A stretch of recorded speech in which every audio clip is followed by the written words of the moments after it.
Start out by telling the story of Daisy Garcia and her daughters Daniela and Yoslin. The family lived in Queens, New York, and were lying asleep in their beds on January 18th, 2014. Daisy's husband, Miguel, came home that night after being out with friends drinking and searched through her phone and found a picture of her with another man on Facebook. He went to the kitchen, armed himself with a kitchen knife, and proceeded to murder his wife in her sleep. Then he did the same to his daughters, one by one, killing them in their sleep.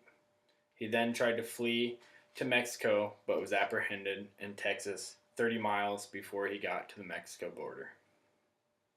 From the perspective of someone like myself that tries to abide by the law that our country has set for us, it's hard to comprehend how somebody like this received a plea bargain earlier this year. It's important to understand not only why these people get plea bargains, but what the outcome of these plea bargains do. In cases such as Mr. Ramos, justice was not served for his now deceased family and the loved ones left behind. He was sentenced to 45 years in prison, according to Schlossberg 2014. But the aforementioned case is only one example. According to Palmer, Gore, and Kipnis, 2008, 90% of all crime committed in the United States, the cases are settled by plea bargains. There needs to be a better balance of prosecuting crime and punishing extreme criminals. America has 5% of the world's population, but 25% of the world's prisoners. Weissmuller, 2013. The definition of manslaughter is killing of a human being not amounting to murder. I'd like to compare the case of Linda Mae Taylor with that of Miguel Mia Ramos. Both pled guilty to first-degree manslaughter. Linda Mae Taylor and her passenger Joe David Campos were driving too fast and under the influence when she lost control of her car and crashed into a car driven by Jerry Vernon Barrett. Her passenger, Mr. Campos, and the other driver, Mr. Barrett, were killed in the accident. So while the sentences may be different, how is it that Linda Mae Taylor and Miguel Mia Ramos committed the same crime? One example of where a plea bargain may have actually been beneficial is a case that we probably all remember, the case of O.J. Simpson. Evidence was hard to come by, and it seemed as though the prosecution was trailing the entire case. They pressed on and attempted to get a conviction for the murder of his ex-wife and her associate, and Mr. Simpson was acquitted of all charges and found not guilty. Simpson would go on later to write a book, If I Did It, outlining how he would have committed the murders had he done it. So the issue isn't necessarily getting rid of plea bargaining, but using it more responsibly.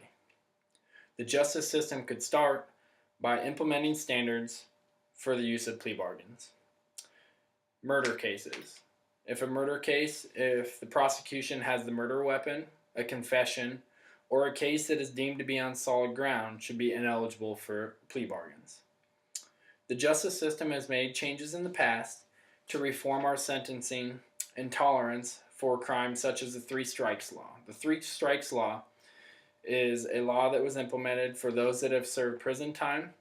If they continue to break the law, commit a felony, do anything of this nature, and they have 3 strikes, they can be sentenced to a life sentence in prison.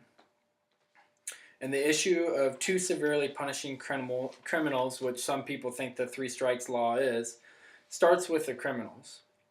If there's a clear and concise expectation of what your punishment will be in said crime, criminals may be less likely to commit the crime in the first place or claim that they were in a rage in the moment. In the case of Mr. Ramos, it's about self-accountability. The effects of such a law may not immediately decrease a crime such as murder, but over time, taking a firm stance on such a violent crime will show criminals that they will receive no leniency for their actions. And countries with harsh penalties for their criminals often do not have the justice system that we have in place.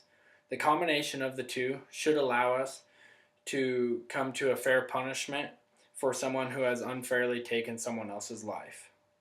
Putting it in perspective of the case of Miguel Mia Ramos and his family, he was 28 years old at the time of his crime.